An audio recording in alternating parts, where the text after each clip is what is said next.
Hello, and welcome to episode 230 of The Joy of Coding. My name is Mike Conley. So good to see you. I hope you're well. I hope things are going well for you wherever you are. We're going to be hacking on some Firefox stuff today, and let's get started. Let's see what's going on. Let me switch screens. 1 second. I have to remember how to do this. Right, today is October 28th, 2020, episode 230. A reminder, if this is the first time, if you're a first-time viewer of this stream, a reminder, no plan survives breakfast. This is a low production value stream. Not sponsored, not, I don't have fancy effects. I don't have a big fancy plan. I don't know how things are going to go. What I can tell you is I'm going to be hacking on Firefox stuff today, and we're going to be capturing software development in the raw. Like, we're going to get stuck. Things are going to go wrong. Might not make progress. Might make some progress. Might learn some stuff. Who knows? You know, it's none of this is really pre-planned. So we're just going to go on an adventure together. Think of this as like a ride along with, well, not a police officer, but basically, join someone at their desk for a couple of hours and see what happens, because who knows what could happen at my desk. I'm going to be working on this stuff like I would have worked even if I wasn't recording. So we'll see how it goes. That's the first thing. The second thing that I want to point out is that the agenda that we're looking at with all these handy dandy links is something that you have access to. If you're watching this on YouTube, check out the video description. If you're watching this on Air Mozilla, I think there's a links section somewhere. I don't know where. And if you're watching this on Twitch, I'm going to drop the Twitch agenda. Yeah, there it is. It's in the Twitch chat. The agenda just went in there. That's the first thing. The second thing, there is an episode guide. You should check it out. That allows you to know what I talked about, during a particular episode. It'll link to the agendas for that episode.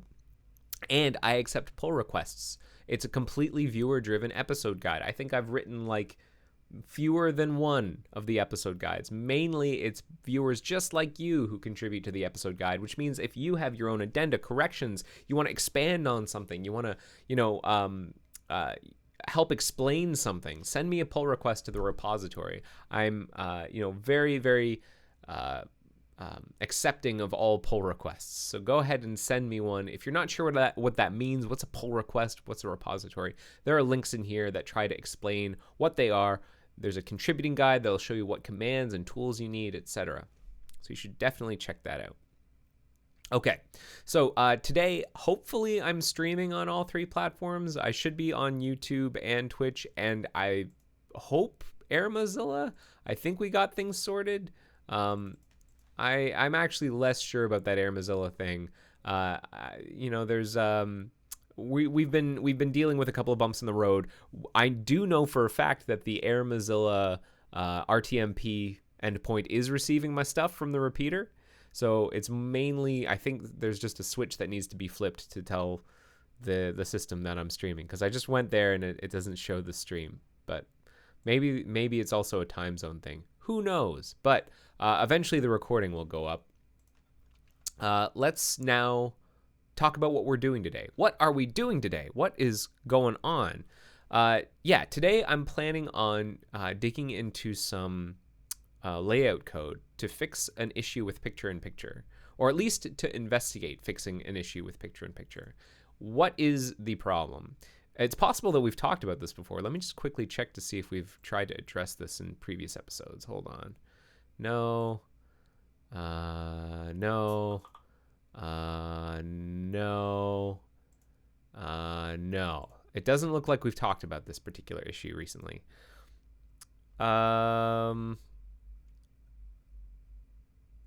Oh, apparently the repeater's not working again. Oh, well. Man, all right, well, no Air Mozilla for us today. Maybe next time. Oh, SmurfD says, I'm 1 hour earlier than usual, but that is because of daylight savings time. Oh, that might be an issue. Daylight savings time. Interesting.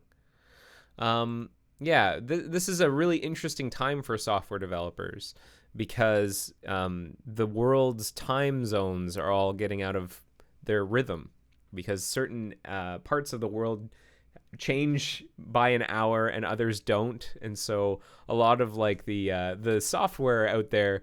Oh, and like sometimes an hour will repeat because like when the time changes, what happens is like I think you reach some point in the AM of a changing time zone, and then that hour, like say 2 a.m., just repeats. Once it reaches 2:59, it goes back to 2 o'clock, and that's how you like lose an hour, or it will skip an hour, and like that's how you gain an hour is if it goes back, and you lose an hour if it skips forward. And the software out there can be pretty, especially if it's relatively new software that hasn't necessarily been tested with these sorts of scenarios like time changes. It can really stress test them. So it's an interesting time, very interesting time for software. If you've shipped recently, like any software that's globally distributed, people across different time zones, keep your eyes open because you might end up getting your system stress tested a little bit as the time zones start changing for daylight savings or whatever it's called. All right, let us continue. So what was I going to talk about? I was going to talk about this picture-in-picture bug. So check this out. Let's go to YouTube, and I'm going to show you this bug. Here's a video of my friend Barn. This is the fellow who wrote the theme to the Joy of Coding, the Joy of Coding theme song, like the Joy of Coding. This is the guy. He's a friend of mine. He doesn't have many subscribers. You should subscribe to his YouTube channel. I'll put a link to his YouTube channel. He writes both original music, like really excellent original music, but he also covers a bunch. It does like interesting covers. This is one by Natalie Mayhew. I'm not familiar with that person, but he's also covered some Faith No More stuff, Sia, Nirvana, and they're all really good. You should definitely check this out. And also he's got his own original music. So check it out. Anyways, I'm going to try and demonstrate the picture-in-picture issue that I'm hoping to investigate today. Here's the issue. So you notice that the picture-in-picture button is right here. It's very convenient. If I click on that, then my friend Barn gets, put into this player window. Great. Now, here's the problem. Suppose I shrink the video a bit, and I bring this menu over top. This is a semi-transparent menu. I want you to notice it's a semi-transparent menu. You can kind of see his guitar, like the headstock and the tuning pegs behind this transparency. So that's key. It's semi-transparent, and you can also see that the toggle is back there. Now, if I click here, normally you would expect that this would actually open up the YouTube playback speed control, but what actually happens is we detect this as a click on the picture-in-picture toggle. Not good, and not expected. And that's the issue that I'm trying to address. And the way I'm trying to address it is kind of, it's tricky. Why is it this way? Why do we make it so that you can click through transparencies to get at the toggle? And the reason for that is that there are certain sites, I think there are some news sites, I think Vimeo might do this, where if the video is hovered, then they put their own like semi-transparent overlay over the video and show the controls. And that means that there's a semi-transparent overlay and the toggle is underneath it. And there's not really a great way for us to put the toggle on top of it. So what we did instead is we decided, well, if you click through a semi-transparency on the toggle, then we will open the player window. We'll consider that an evocation of picture-in-picture. But we have no way of determining whether or not the transparency is because of like one of those pause overlays or because of a menu like this. There's not really a great way for us to do it.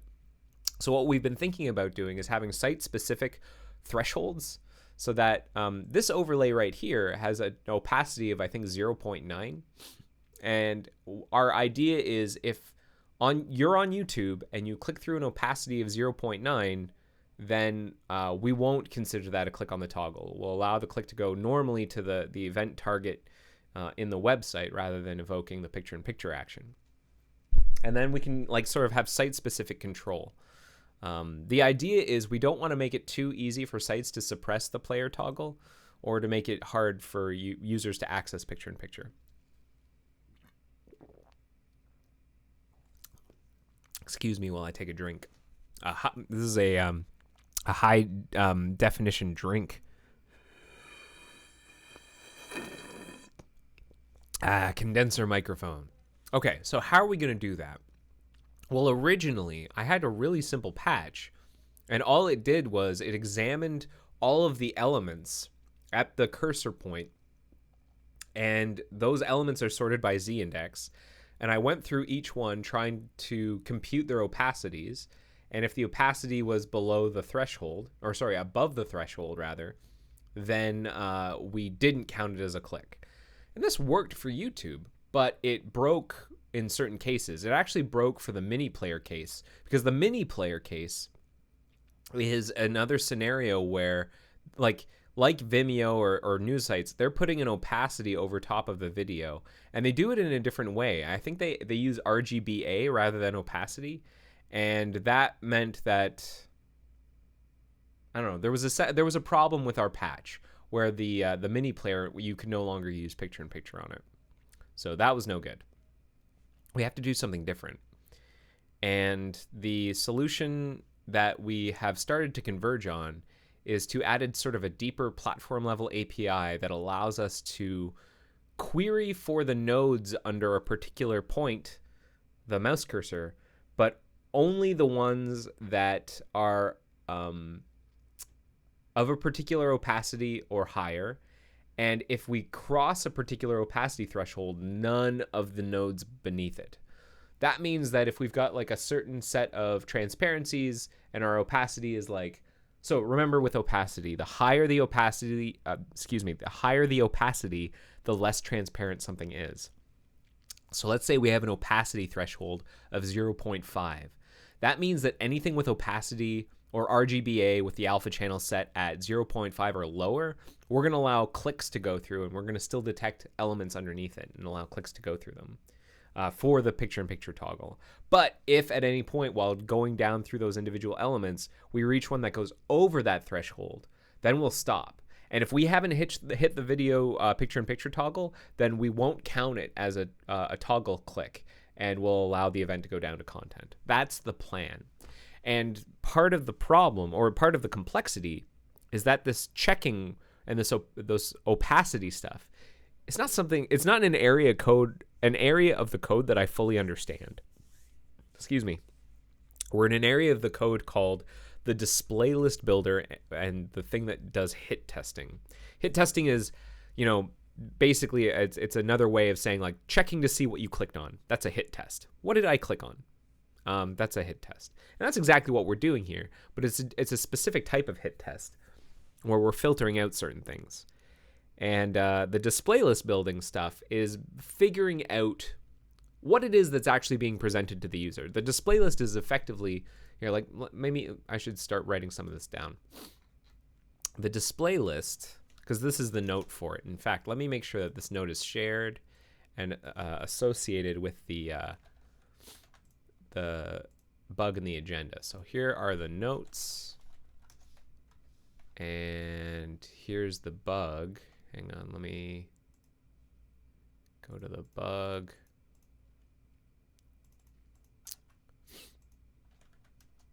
We'll copy the summary. We'll put this in the agenda, just so for reference sake, if you want to follow along with the bug, you're welcome to.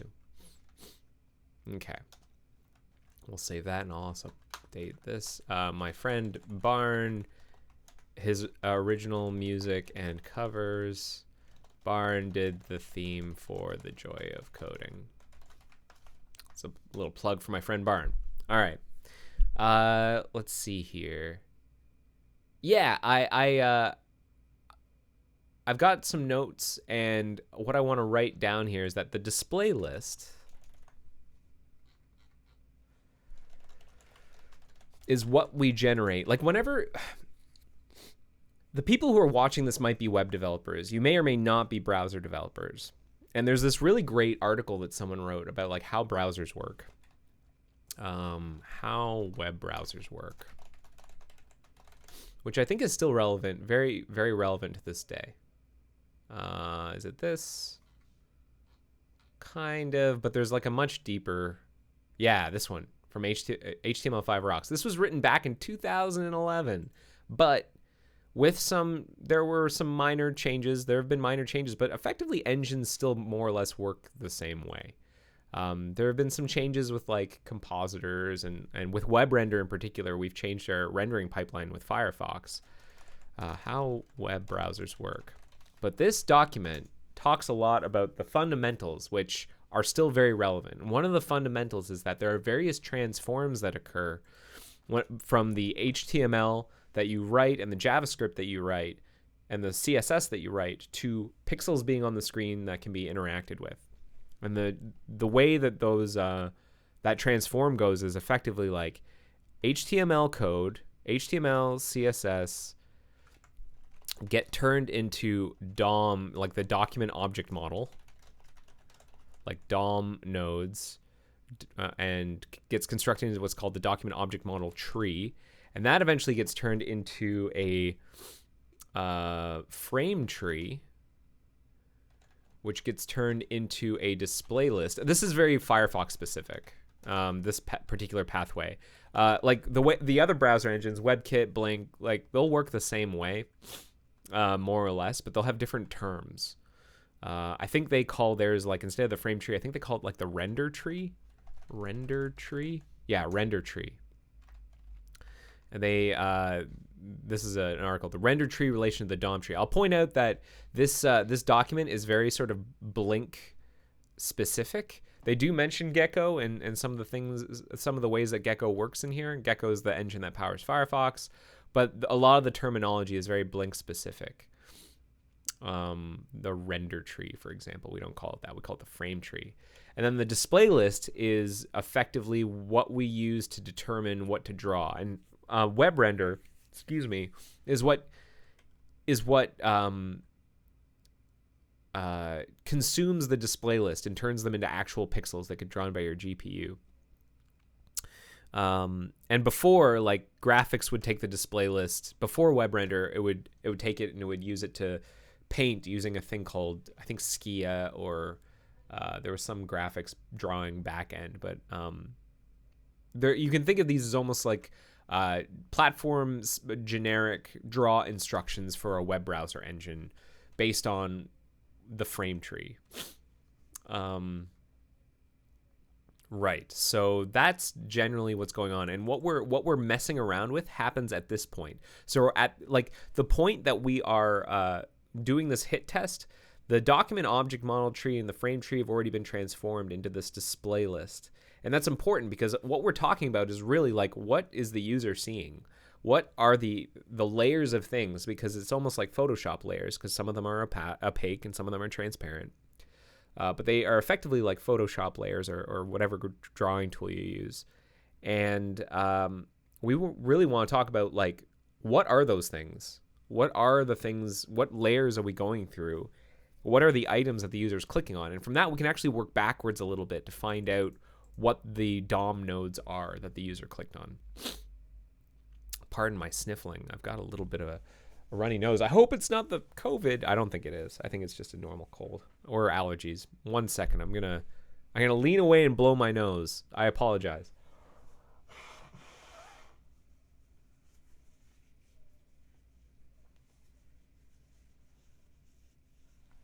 Hopefully I wasn't on camera for that. That was very sloppy. But there you go.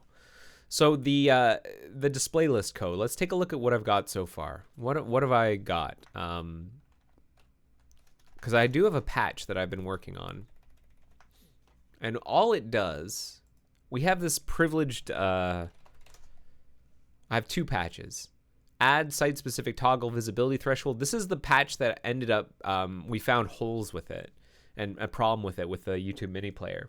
And this is the thing I'm kind of working on, which is a modification of it, which goes deeper and adds the display list builder capability for like doing hit testing and checking for transparency or opacity rather. And it's quite complex. Like if we take a look at this topmost patch, I've ended up having to like modify some APIs. Let me see if I can give you an example.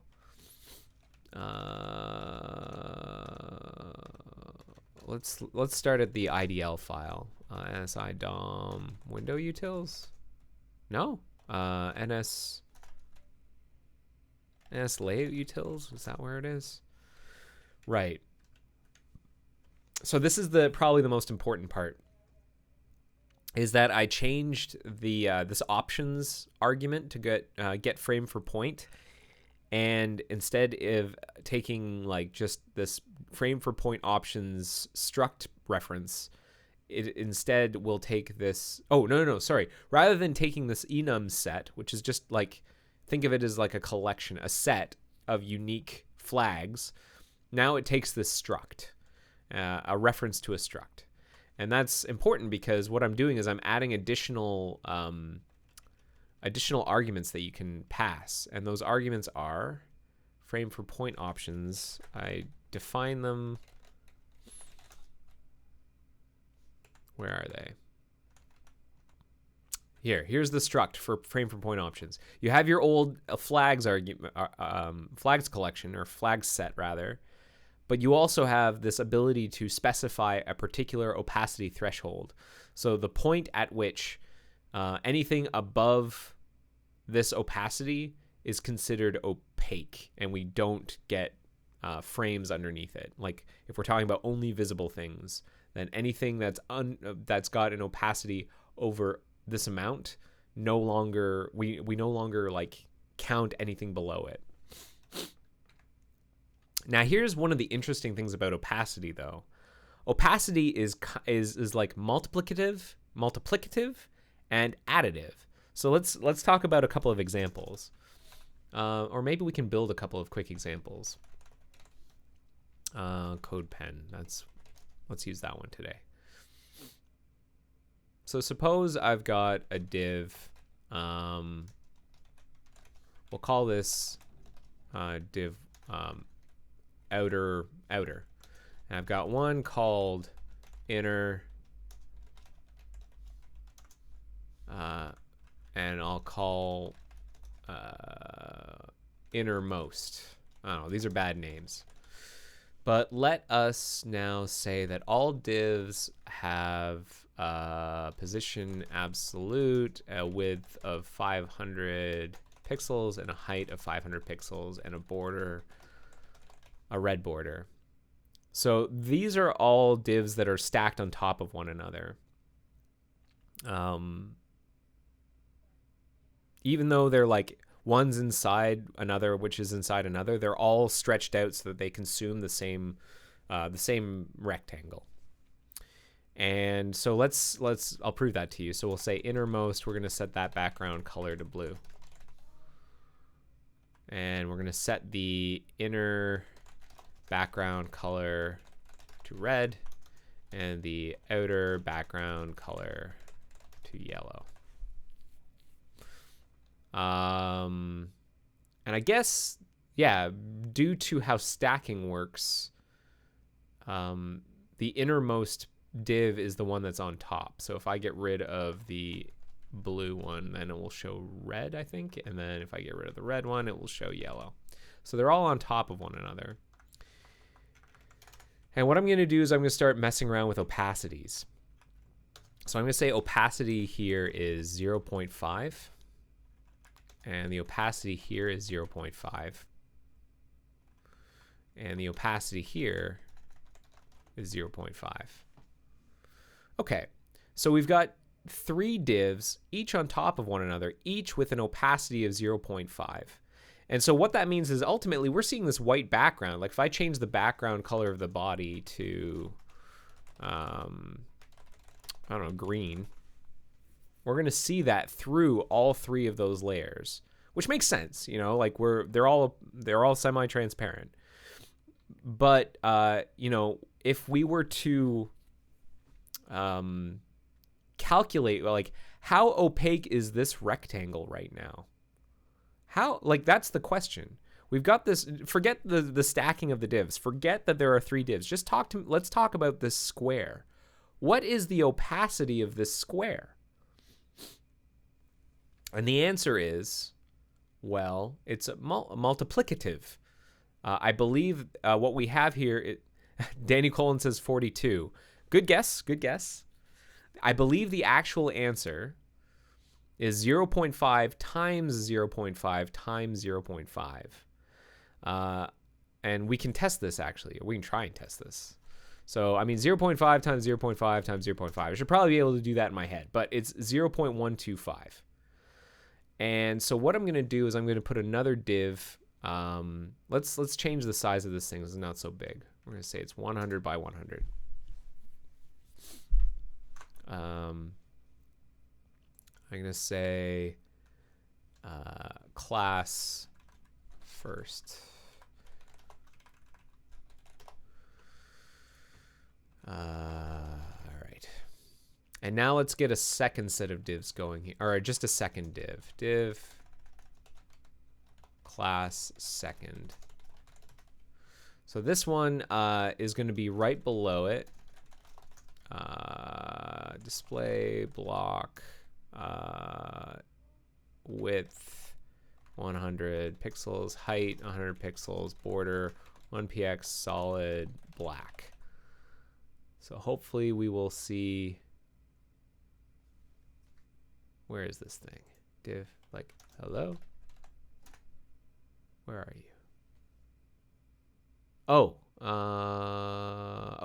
because this thing is out of the flow because it's position absolute. Let's do this instead. Position.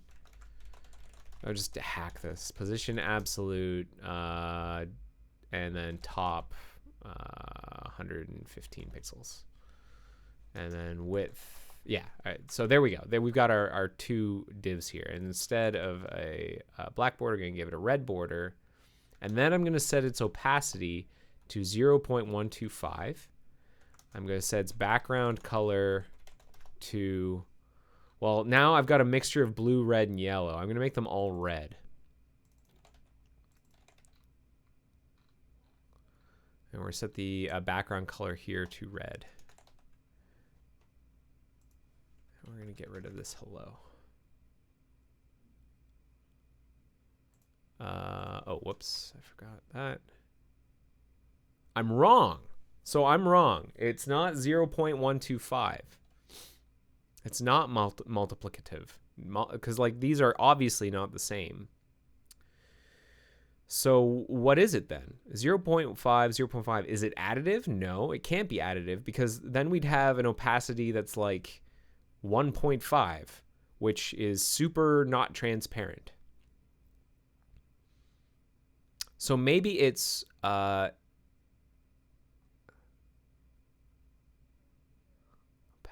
0.5.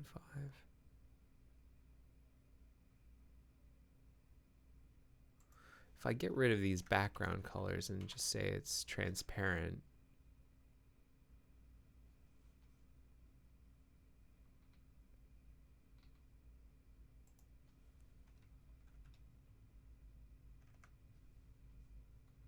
then we've got our multiplication here.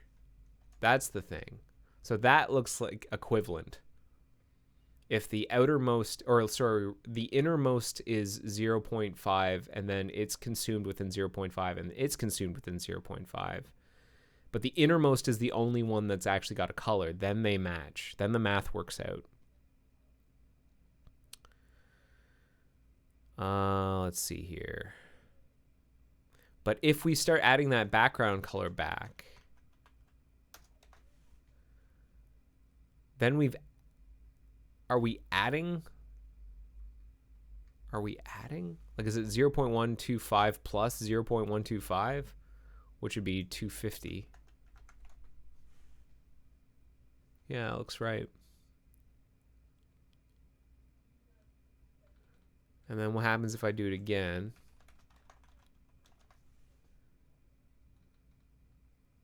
0.250 plus 0.125 would be 375. No, that's not right. I think there's some kind of like amplification happening here.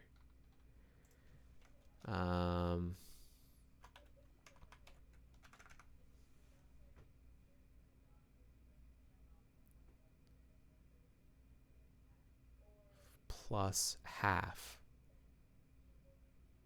Maybe it's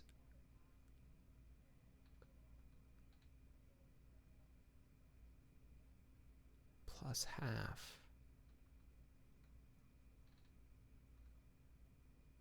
Oh, yeah, what No, it doesn't make any sense. Background color, inner and background. Let me just test something here. What happens if I add 0.5, so it's 750? No, that's not right. That's not the correct match. Too much. So let's back it off a little. That looks closer. That looks like a match, exactly 0.5.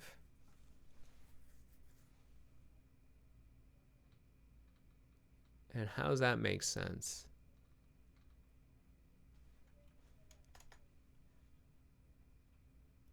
Because of the cascade. So Danny, oh, sorry. It's maybe 0.5 because of the cascading in CSS overriding the parent value. Overriding the parent value. The opacity is overriding the parent value. So if I get rid of the middle one, for example, there's no difference. If I get rid of the innermost one, there's no difference.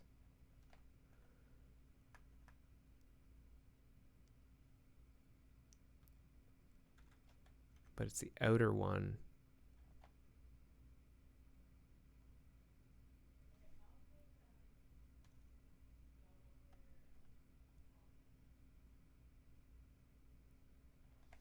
What? Hang on. Yellow. Of course, if I get rid of this,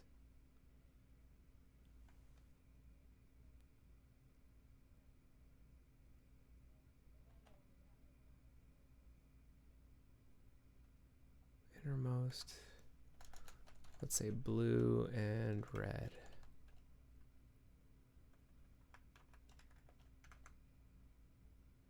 Purple.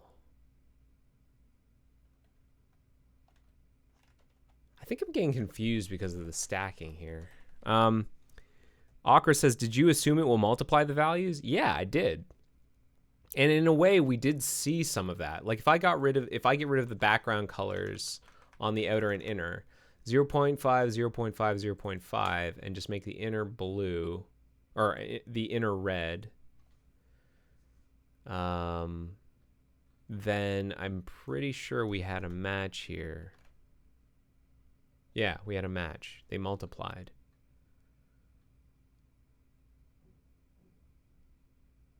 What I really need is like someone from our CSS team or layout team to help me figure out these calculations.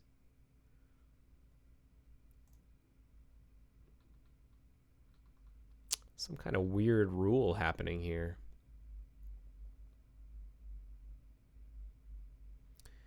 So that's, I mean, this is an example of, you know, nodes that are inside one another. I also wanted to show an example of nodes that are siblings to one another, because that behaves differently as well. So notice already we've got like these, they're overlapping one another, but so, I mean, they're overlapping in the exact same way, in the same area, but the color is now completely different because they are no longer like, they're no longer related as descendants and ascendants. They're siblings. And so I have a feeling at this point what we have is something closer to this. Yeah. And I don't know how that math works out. Innermost 0.5. Oh, it's because there's no there. It's because inner and outer are transparent. That's why. That's why we're seeing 0.5.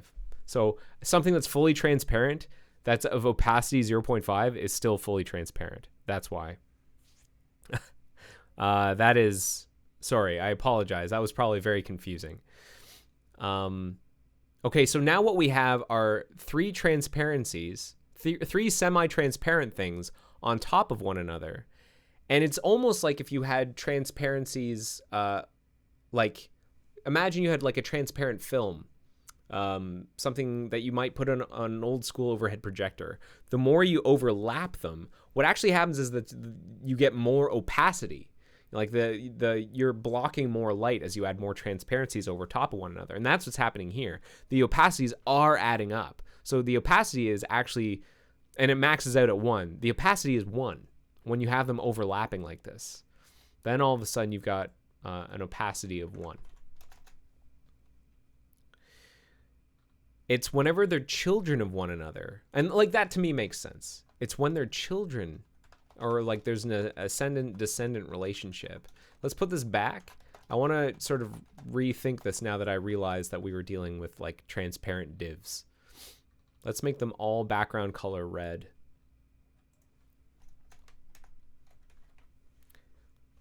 It's not 0.125. It's 0.5, and I'm trying to figure out why. Why is it 0.5? Oh, there's a bunch of chat going on. So the background color does reset the opacity to 1. Building blocks, Cascade Inheritance, understanding the cascade, source order, specificity, importance.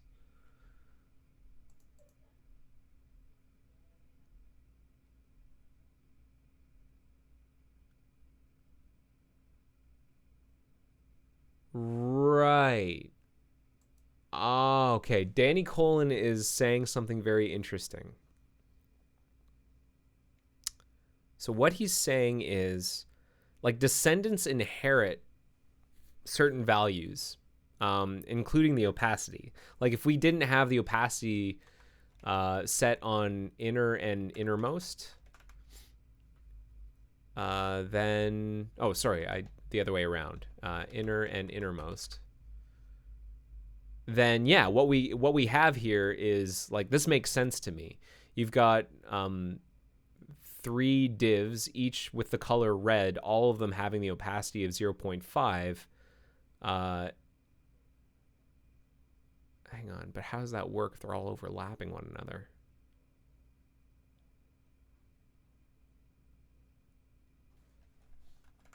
Because, like, they're not going invisible. They're still there, right? Right? Yeah, it's still there. Is green there? It's not here. Where's inner? So innermost is the only one that's actually being paid attention to here.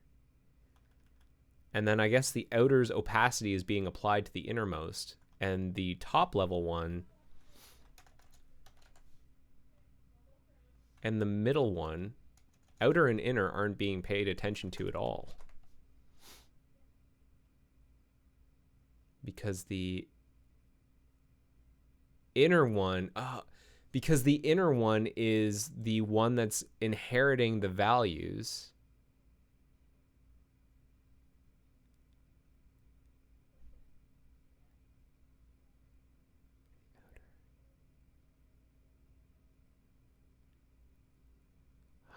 I'm missing. I feel like this is like CSS Basics 101, and I'm just like completely blanking on this. But like, this is what's going on, is effectively the innermost node's color. I wonder what happens if I change the order of this.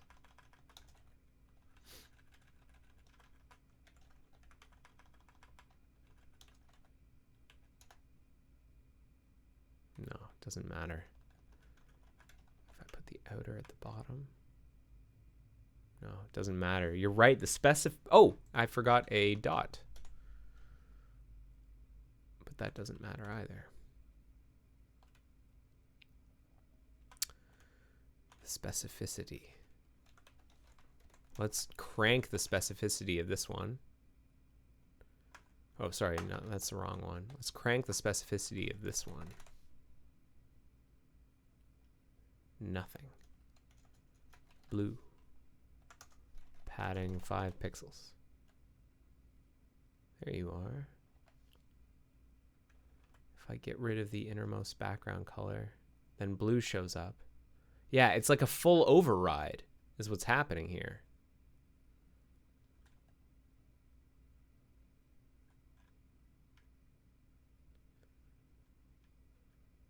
That's interesting. And now if we put all the opacities back, then the colors start showing up. That's wacky. When the colors start showing up, like the innermost color is what's being paid attention to right now, red. Let's make the inner green. So we've got blue, green, red.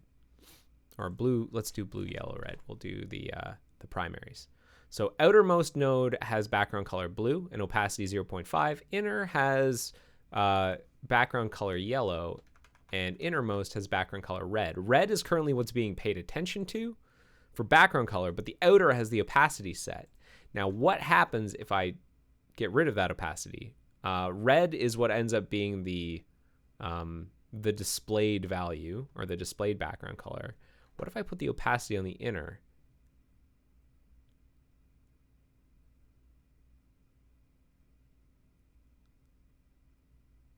What? Now we've got red and blue kind of displaying.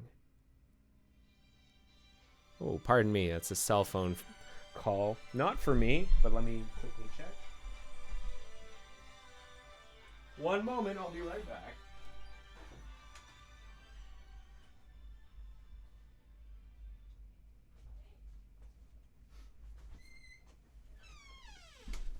Sorry about that. Please ignore the mess behind the curtain. This is really interesting. Oh, Marco says, or Mac underscores, I'm not sure if this is Marco, my colleague Marco, but yeah, the might be easier to see in the dev tools. You're right.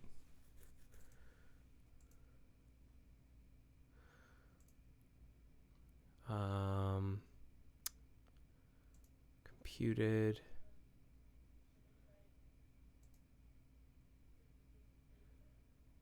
Let's put this back.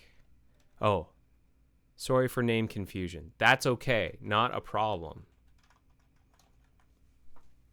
Okay. So outers, our background color is computed to be blue. Position absolute. Inner and innermost. Now what I'd like to see is like some kind of like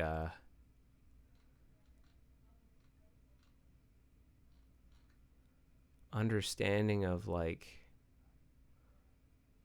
the Z index.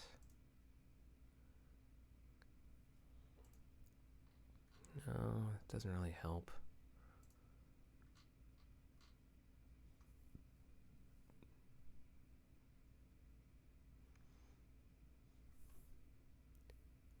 This is as strange for you as it is for me, right? Like, oh yeah, if we could get the score. Yeah, that'd be nice. Is there a way we can get the score in like the CSS rules? Like, I apologize if I'm being dense here, but I'm finding this really sort of non-intuitive. If I'm the only one, I apologize. Computed.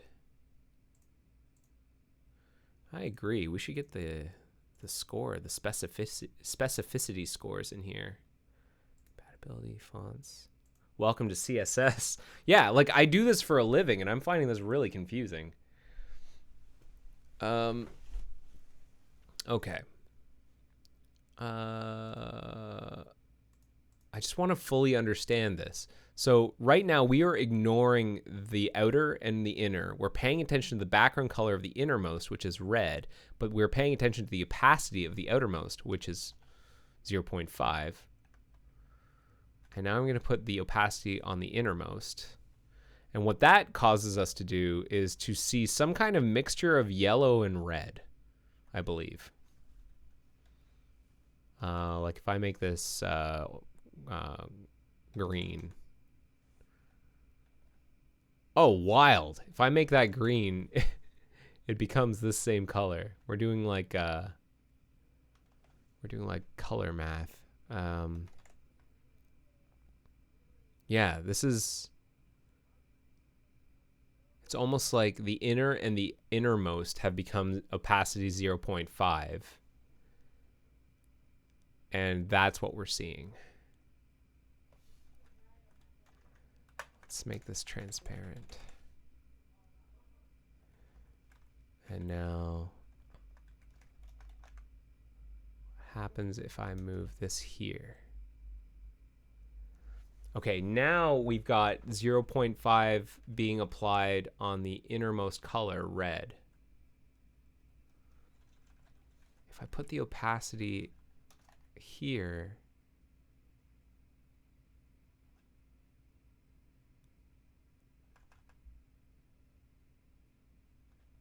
hello? There we go. You know what it's almost like? It's almost like we have three. Here's what I had in my head, and maybe my mental model has been wrong, because we have this like ancestry of like outer, inner, innermost. I expected in my head there to be a layering of outer on top, inner next, innermost at the bottom. But what we're seeing is exactly the opposite, where if we get rid of this opacity, the innermost is what's on top. So maybe what we should be thinking of instead is that this ends up constructing a frame tree with a display list where the red, we've got innermost on top, then inner, and then outer on the bottom.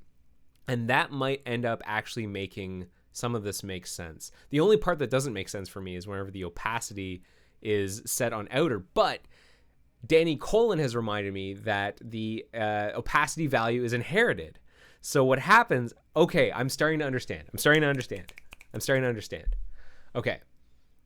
We've got these three elements, one on top of the other. Yellow, red, yellow, and, well, blue. Let's say blue.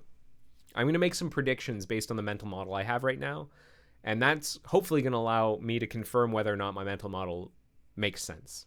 So in my mental model, I've got three squares, one on top of the other. Red on top, yellow in the middle, blue on the bottom.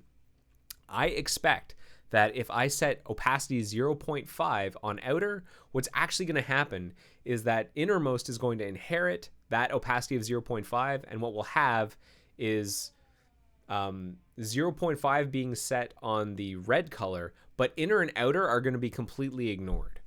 That is, I believe, what we've been seeing so far, which makes, like, it doesn't, I'm not saying it makes sense, but I think that's what's happening. Now let's try something different.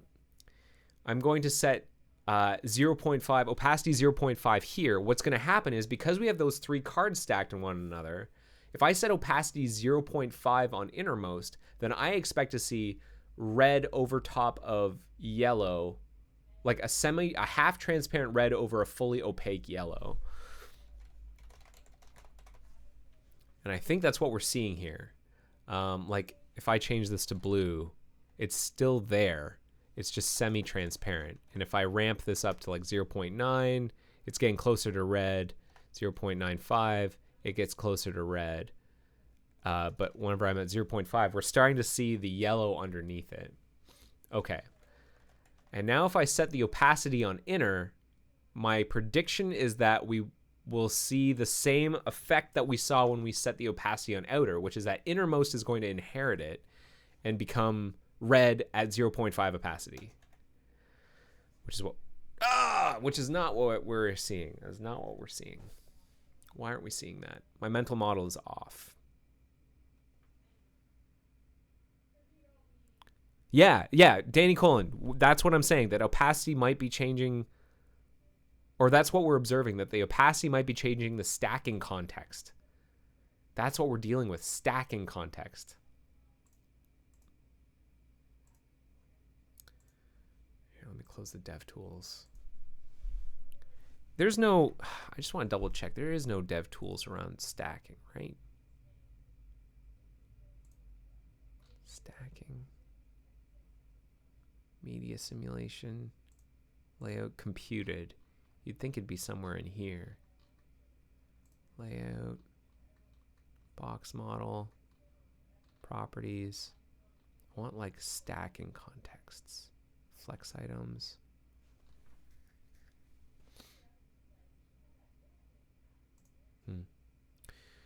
Okay, so what are we seeing here? We are seeing red semi-transparent over blue. Like yellow doesn't even seem to be involved here.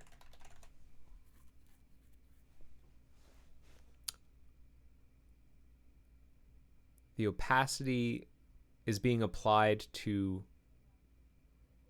red because it's the child element. And then why isn't inner being involved here? Why isn't inner being yellow affecting this? Why is blue what's seen?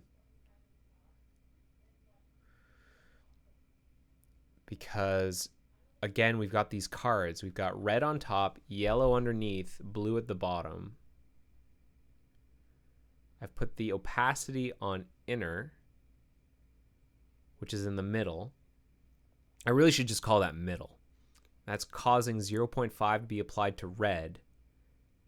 And then for some reason, yellow is completely transparent, and what we get is blue instead. Because the color yellow is overwritten, says Chaos Kex. Because the color yellow is completely overridden.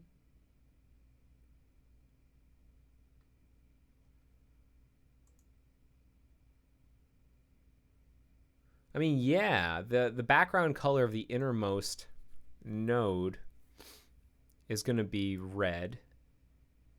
Inner's going to be, well, I don't think there's any yes, we are overriding the background color at each level.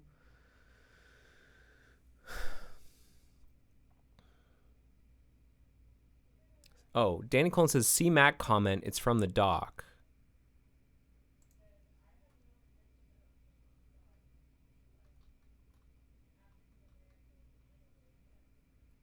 Max says,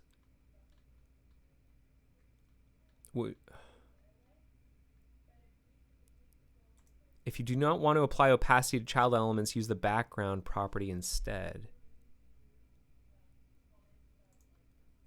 Opacity applies to the element. I probably should have read the doc to begin with. Opacity applies to the element as a whole, including its contents, even though the value is not inherited by child elements.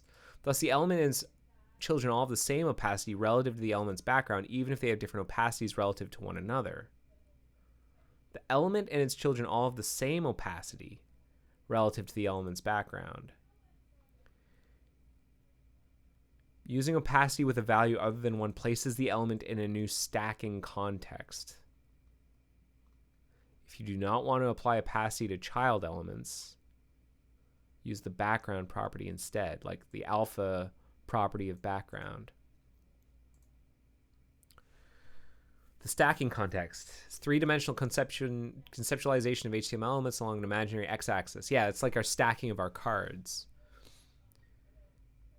The rendering order of certain elements is influenced by the z-index value. This occurs as if special properties cause them to form a stacking context. It's formed anywhere in the document by any element in the following scenarios. Yeah, I think what we're seeing here is manipulations of stacking context.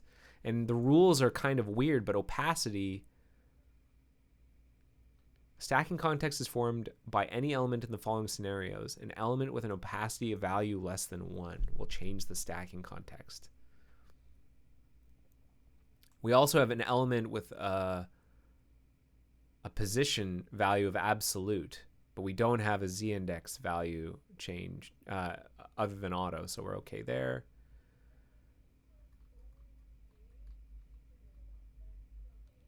Within a stacking context, child elements are stacked according to the same rules previously explained. Importantly, the z-index values of its child stacking context only have meaning in this parent. Stacking contexts are treated atomically as a single unit.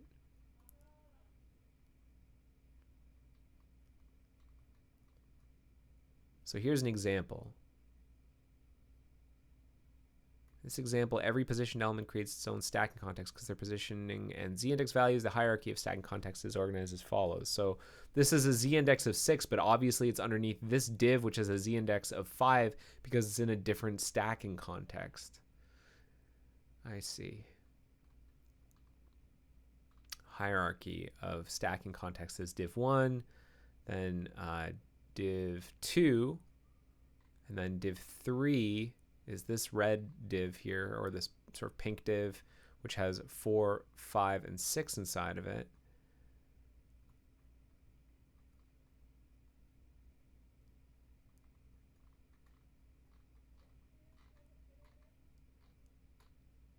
Okay, let's go back for a second. So these stacking contexts, I think, are really going to be the complex part of the this HID testing stuff. These documents, I think, are going to be really handy. Let's put links in here. Hold up. We're going to put stacking context in here. I think that's important. Oh, man, this is crazy. So let's see if we can apply the concept of a stacking context here to our mental model. Inner has an opacity of 0.5. And now that we know what we know about stacking contexts, I believe what we've done is we've created a new stacking context starting here. And the outermost is underneath. The innermost inherits. We both have the same.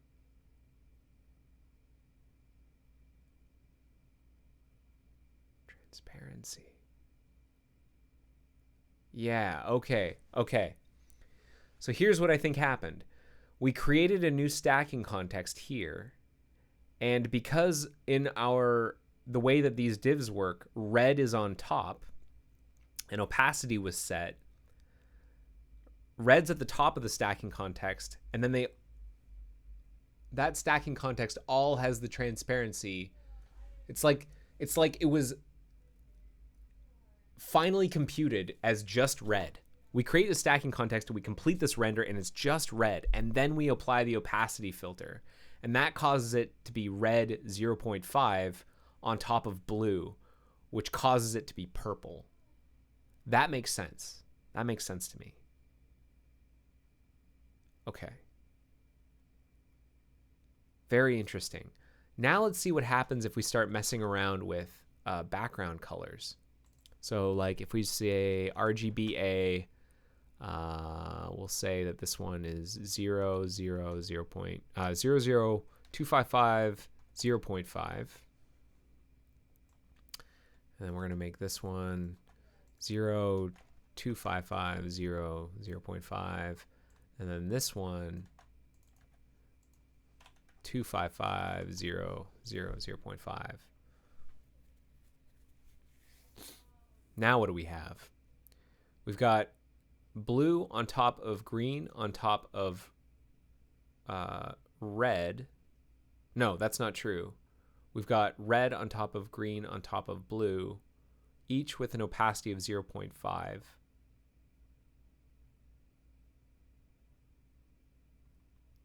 This does not result. Does it result in this?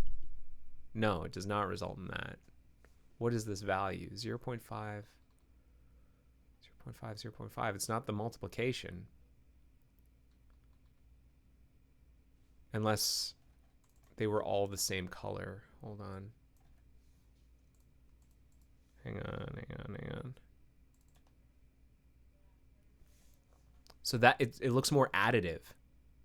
That looks somewhat additive. Like if I make this 1, is that the same? Oh, that's not exactly the same. Those colors, while they look somewhat the same, I think they're different. Hang on. I've got fission on and the color picker doesn't work. But those two are different colors. I wish I could focus the right frame. How do I do that? I can't. But these are not the same color. Timmy asks, I have a question. Why does a call to get client bounding box in JS cause the browser to recalculate styles? I mean, it's not like you're changing something. You're just getting a value. That's a great question. Use Mac built-in color picker. Oh, what's the built-in color picker? Where is that? Is there a utility? Utilities. Color sync utility? Where's the color picker? What's the built-in color picker? Timmy. Okay, but to answer your question, so I believe you're referring to get bounding client rect. Get bounding client rect, which is an API to get the element's dimensions. You've got some DOM element, you can get its dimensions using get bounding client rect. And Timmy's question is, how come we have to recalculate styles? Well, we don't always. That's the thing. We don't always. The only time you will have to recalculate styles is if the DOM has changed since the last time that layout occurred. So I'll give you an example. Okay. Let's go back to our code pen here. We've got this box here. It's the digital color meter. What? I don't know what everyone's talking about. When you know by heart how to get the eyedropper in Firefox, Alt TWYY enter. Alt TWYY enter. Nope. Tools W eyedropper. Like this is no, the DevTools eyedropper is not going to help me here. I don't know what the Mac tool is, people. Like everyone's talking, like Timmy's talking about using the digital color meter. I don't know where it is. Like digital color, is that something in here? Color meter? I never heard of it. Color picker? Nope. I don't know. But I'm gonna try and answer the question. Oh, it's an app. All right, I'm not gonna go grab that app. Maybe another time. We have these rects here. We have these squares, and we've calculated the size and the position of them. And if you use this JavaScript API, get bound and client rect, after we've already calculated the size and the position of everything, this is actually a very cheap call. This does not require recalculation of style and layout. If the DOM hasn't been changed, that's the key thing. If the DOM has not been changed, then get bound and client rect is a very cheap operation. It's anytime the DOM has been manipulated. So like you've added nodes, you've changed some attributes, you've changed classes, you've removed things, you've changed the structure of the DOM. Then anytime you get you ask for get bound and client rect, if we haven't already done the style and layout calculation, then we have to flush layout and flush styles and then flush layout to make sure that the change in the DOM hasn't changed the position, the size or position of anything, which we won't know until we recalculate all the CSS, which is why, hopefully that answers your question, Timmy. Get bound and client rect will only recalculate the styles if the DOM has changed, because it doesn't know if the size and the position of things have changed because of that change to the DOM. And it will only know once it's recalculated the style and layout, or recalculated styles. Because that's the other thing. If it turns out that the styles haven't changed, then the layout might not need to change. If it's been determined that the styles haven't changed, then layout won't need to be recalculated. Tools, web developer, eyedropper. Yes, I was trying to use this. The problem is that I have fission enabled, and so it doesn't work in this subframe. See? It thinks they're both red. Let's see. 0.5, 0.5, 0.5.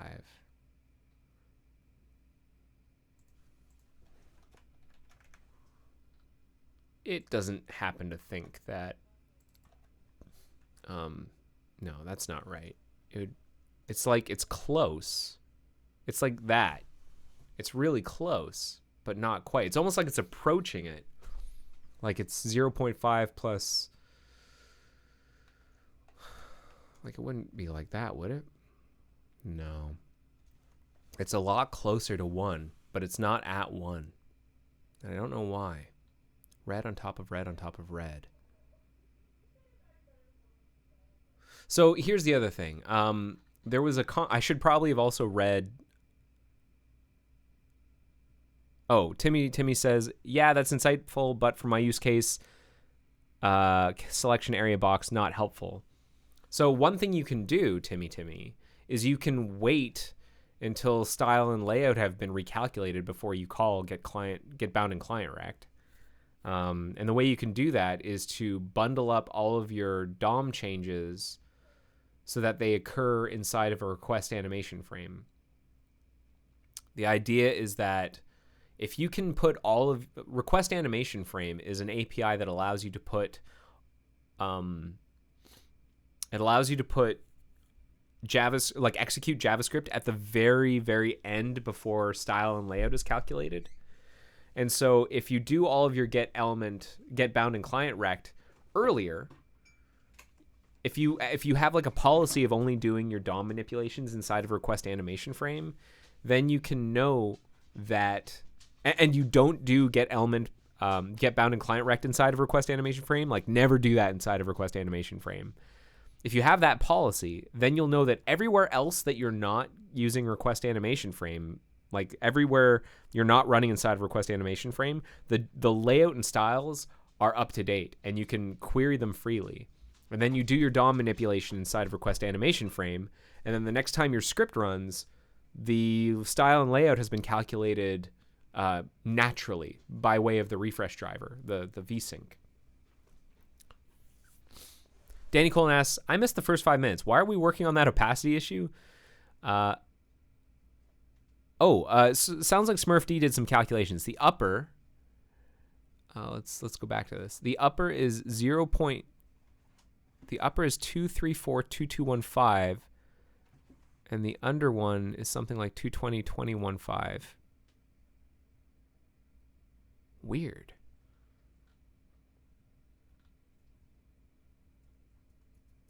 Oh, use the color picker on the Mac. You can look for the digital color meter in the utilities folder, second row, I think third from the right. Digital color meter, third row.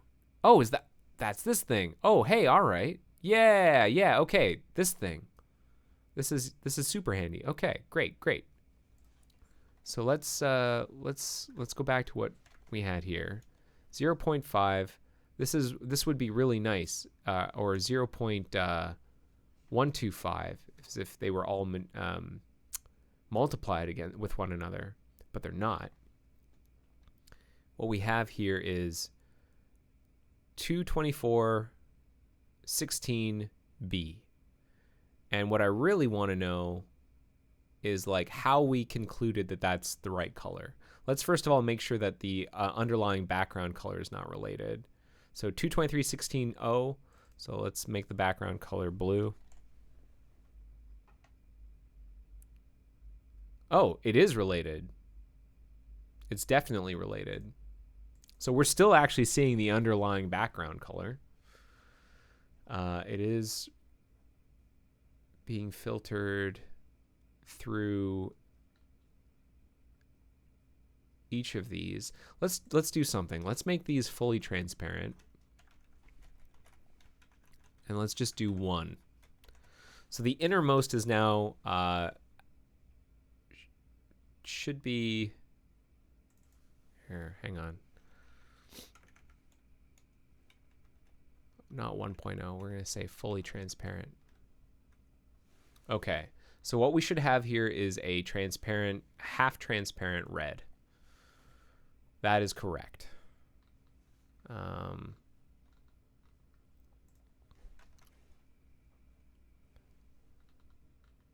And now what happens if we add another red at 0.5? What does that mean?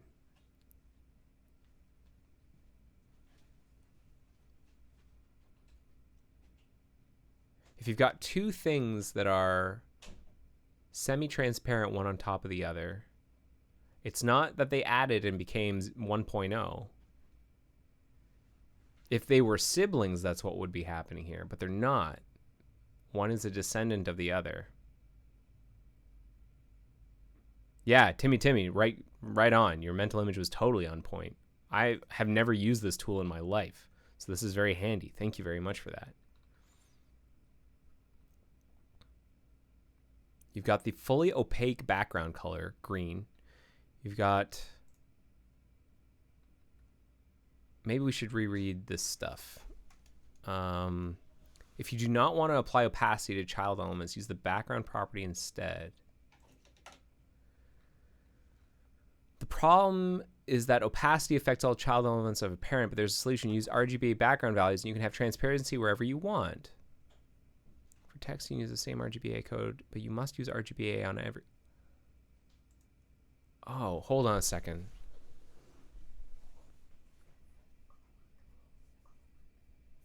So maybe what we're seeing here is that, like, inner has an opacity of 0.5.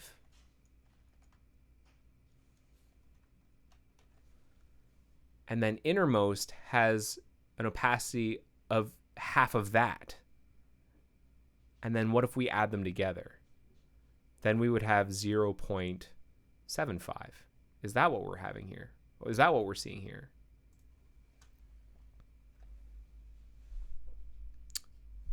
Let's check.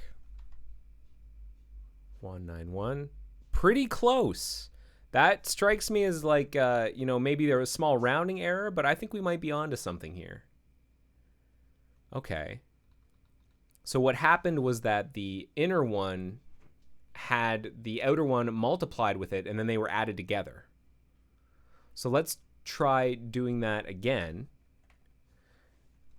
So if we put 0.5 here, then the inner one will have the same situation as before, 0.75, and then 0.5 times 0.5 times 0.5 plus 0.75.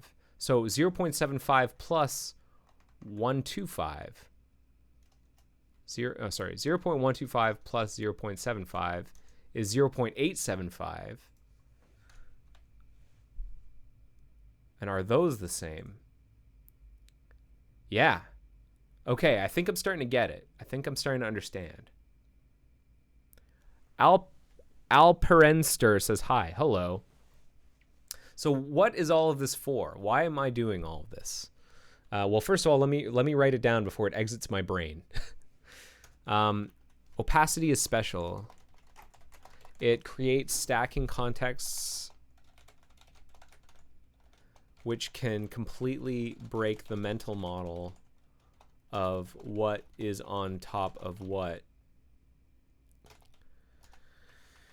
Using background color with opacity seems more reasonable, less stacking context shenanigans, but what you end up getting is a summation of opacity values that have been multiplied with one another. For example, so here we go, background color. I'm going to create sections here. For example, if we have div, A, B, C, the opacity of A is multiplied by the opacity of B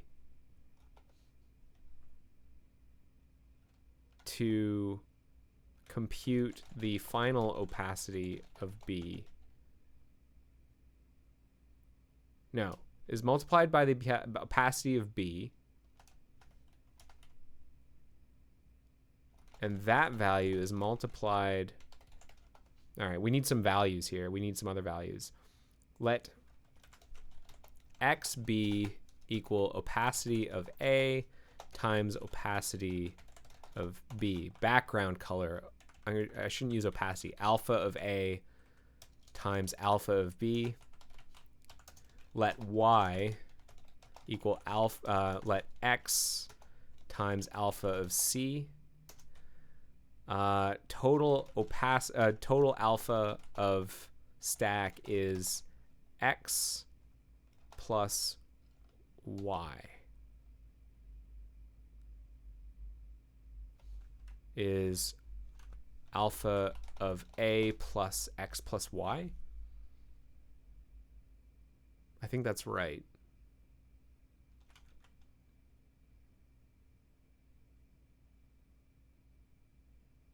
Zero 0.5 plus 0.5 times 0.5, 0.75 plus 0.5 times 0.5 times 0.5, 0.125. So total opacity is 0.875, right? Yeah, that makes sense. All right. Why is this important? So Danny Colin asked, why are we doing this? What is going on? And the reason we're doing this is we're trying to like develop an API to make it easier for us to determine whether or not a thing, an item was over top of the picture-in-picture toggle that is of sufficient opacity such that we no longer count it as a click on the toggle. Amir Hannigan 72 says, you're doing wrong, bro. Sorry. Oh, sorry, bro. It's cool. No need to apologize, bro. Hey, bro. It's okay, bro. Let's see here. And opacity was special because we had to do like all this stacking context manipulation, all this stacking context thinking. I had heard of stacking context, but got like completely I had completely forgotten about it. Thank you. I don't know who brought it up, if it was Timmy or if it was Danny Colin or Mac. I think it was Mac actually who brought up stacking context. Thanks for reminding me. I completely forgot. Because yeah, that's really unintuitive. So now that we have all of that, what do I want to do? Well, I want to reread this comment from Emilio, who is on our layout team, who might end up giving me the whole, like, he may have given us the answer to all of this the whole time. And I apologize because maybe I should have read this from the beginning. But he gave me this comment 11 days ago while we were talking about the complexities of opacities. So at least the current opaqueness check works as an after the fact thing, so it doesn't skip much work. But if you're rejiggering stuff to make that work differently, that's fine too. The bottom div here is 0.25 opaque, unlike the one at the top or the middle. The bottom div, so these are siblings, is 0.25 opaque because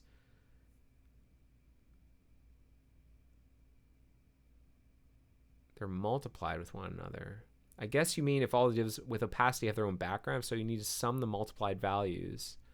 So if you have this, they're all 0.5.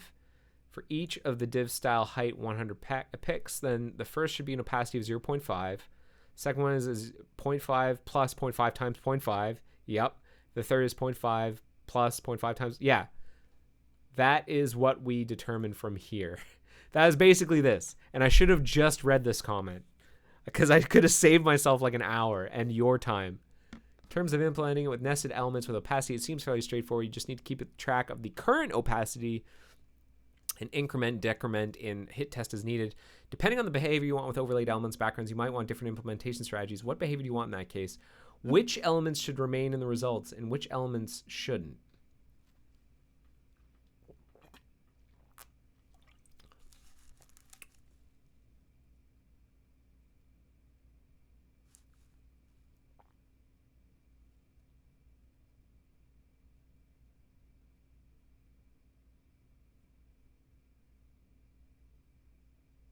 What I ultimately want to determine, like, I don't care about the depth of stuff. Ultimately, the entire, you could have like a whole, like, you could have 1,000 divs in here. Ultimately, what I care about is the sum, is like the representation when it's flattened out and rendered as a single pixel.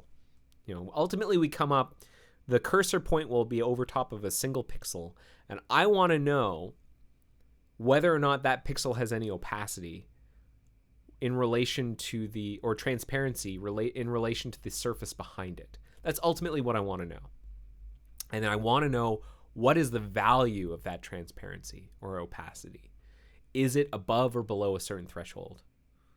Smurfy says, I thought Emilio was on every team. He is effectively on every team. Emilio is a very prolific contributor. This fella is amazing, and he's very knowledgeable, and I should probably have a discussion with him about how this all works. I think what I'm going to do is I'm going to write out a comment, and I'm going to end the stream, because, like, sorry for the delay. Finally had some time to think this over. Wow, this was a major refresher course in the complexities of stacking contexts. I'd forgotten about those. Let's see here. So ultimately, what I want to know is, so ultimately, the DOM depth, the complexity of the DOM for each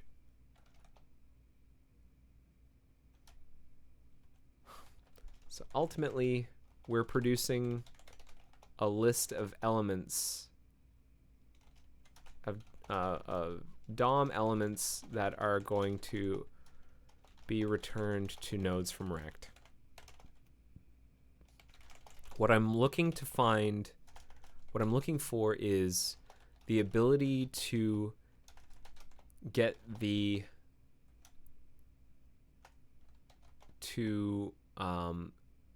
stop returning values in that. What I'm looking for is for nodes from rect to cease including value, to truncate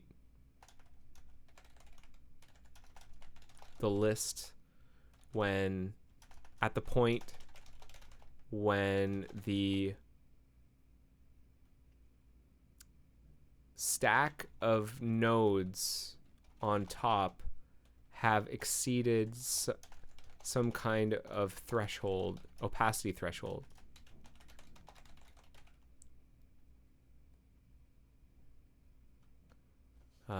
Transparency threshold, rather.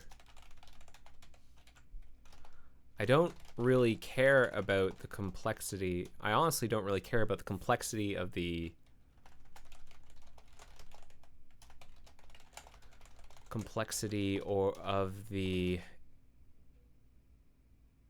intervening nodes between, and the reason for this is I want to determine if the video is sufficiently visible at the point where the user clicked. Suppose we have this stack of elements returned from nodes from rect where the user clicked. I don't remember the order. I think it'll be something like this, like body,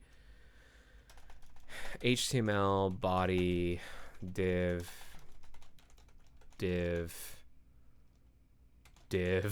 section, div,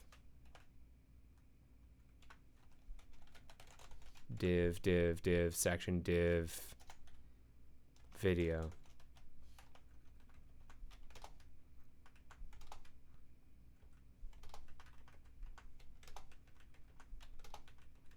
I should put commas between these.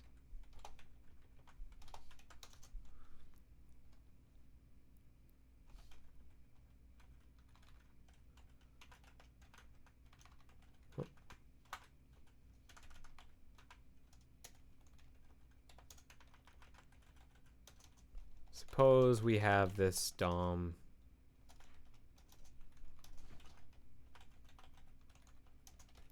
HTML, body, section,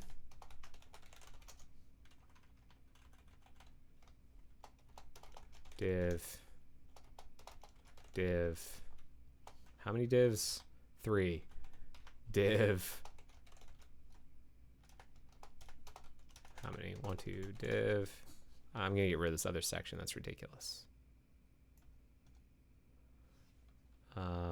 Div A, div B, div C, and then video slash div slash div slash div section body HTML. And there's also like, or maybe instead of that, we'll do like, make it so like div C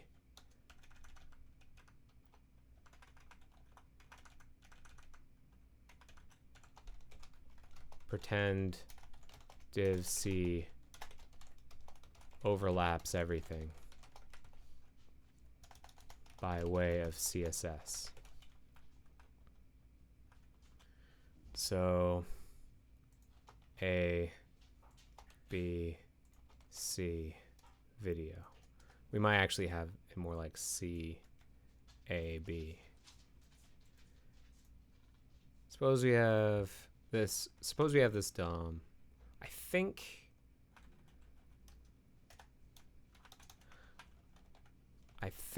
that means nodes from rect will return something like this.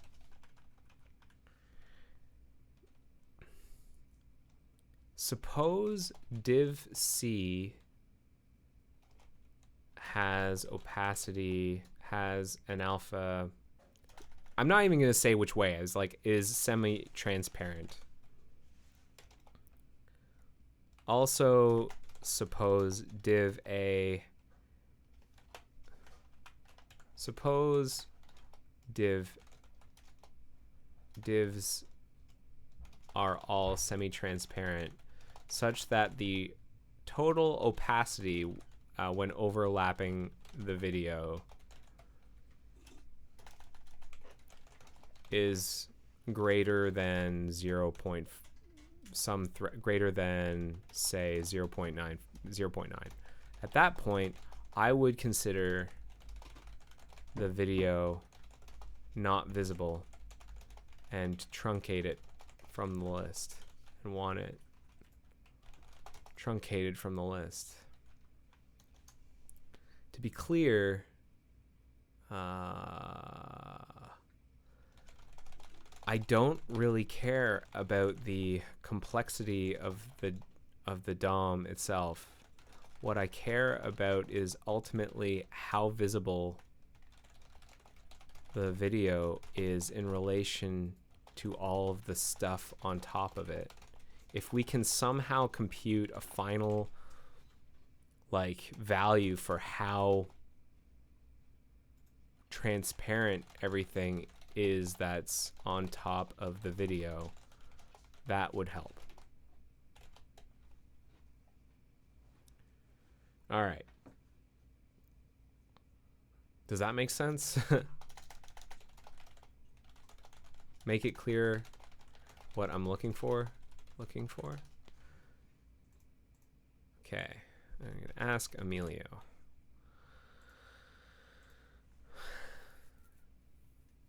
All right. Well, you know what? We didn't end up writing a whole lot of code today. But I think I was able to solidify some of my mental model of the complexity of like opacity, alpha channels, transparencies. Thank you for teaching me about the digital color meter on Mac OS. I had no idea this thing existed. This is really handy. For the folks who don't know, this is a tool that's built in, I guess, to Mac OS. I didn't install it. It's under utilities. It's right here and allows you to like sample colors on your desktop, which is pretty great. You can it looks like you can display it in different like formats too. RGB, well, different modes of RGB, and I guess luminance and AB. I guess that's what LAB stands for. I don't know. And then there's like the native RGB values. So anyways, pretty cool. Thank you for teaching me about that, Timmy. And thank you everyone in the chat who reminded me about stacking contexts. I learned a lot. I think I'm going to cap it here. Hey, thank you so much for watching episode 230 of The Joy of Coding. I hope that was interesting. I felt like I learned something. Hopefully you did too. Let me know what you thought. There is a forum here that you should fill out if you want to let me know what you thought of the video. And if you're curious to know more about how web browsers work, in particular, I think it was Timmy who was asking about the, get bounding client rect and why that causes layout flushing. You might enjoy that link. There's another thing that you might enjoy, Timmy, which is, I wrote this perf best practices for front-end engineers. Now, this is for browser engineers, but there is interesting stuff in here that might be relevant to you. This section called Get Familiar with the Pipeline That Gets Pixels to the Screen and Detecting and Avoiding Synchronous Style Flushes. Some of this may or may not be useful to you. So there you go. And yeah, this was an entertaining episode of The Joy of Cascading. Yeah, exactly. The joy of the cascade. The joy of stacking. All right, I'm going to cap it here. Thanks again for watching The Joy of Coding. My name is Mike Conley. I will see you next week with episode 231. Let's see here. Let me just switch my screen. Have yourselves a great week. Take care. Bye-bye. Cascading. See ya.